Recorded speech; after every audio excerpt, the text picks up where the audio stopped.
ସାଙ୍ଗମାନେ ବହୁତ ଲୋକ ମେସେଜ କରୁଛନ୍ତି କି ଭାଇ ମୋର କେବେ କଣ୍ଟେଣ୍ଟ ମନିଟାଇଜେସନ ମିଳିବ। ଆଜ୍ଞା ଆପଣ ଜମା ବି ବ୍ୟସ୍ତ ହୁଅନି, 2 ମାସ 3 ମାସ ଆପଣଙ୍କ ଆଇଡିରେ ଆପଣ କାମ କରନ୍ତୁ, ଆପଣଙ୍କୁ ନିଶ୍ଚିନ୍ତ କଣ୍ଟେଣ୍ଟ ମନିଟାଇଜେସନ ମିଳିଯିବ। ଆପଣ କେମିତି କାମ କଲେ ଆପଣଙ୍କୁ ଜଲ୍ଦି କଣ୍ଟେଣ୍ଟ ମନିଟାଇଜେସନ ମିଳିବ ତା ଉପରେ ମୁଁ ଅଲରେଡି ଭିଡ଼ିଓ ବନେଇ ସାରିଛି। ଆଉ ଏଇ ଭିଡ଼ିଓରେ ବି ଆପଣଙ୍କୁ କହିଦେଉଛି ଆପଣଙ୍କୁ କ'ଣ କେମିତି ଜଲ୍ଦି କଣ୍ଟେଣ୍ଟ ମନିଟାଇଜେସନ ମିଳିବ।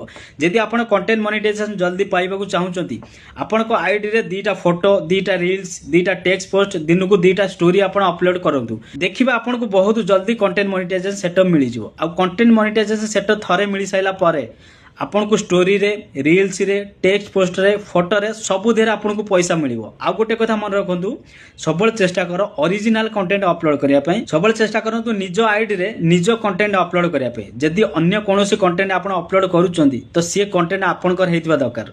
जदि बाहर कंटेंट आनी निज आईडी रे अपलोड करिवे ताहाले आपनको आईडी केबे भी मोनेटाइजेशन होबनी, आपण फेसबुक रु टंकाडे भी कमाई परिबेनी। जदि आपनको आईडी को आपण ग्रो करिया चाहूचंती मते फॉलो करि रखंतु। फेसबुक मोनेटाइजेशन रो हर अपडेट मु आपनको फ्री रे देबी। आपनको आईडी रे किछि भी प्रॉब्लम अछि आपण मते पर्सनली मेसेज करंतु, मु आपनको आईडी चेक करके निश्चित आपनको हेल्प करिवि।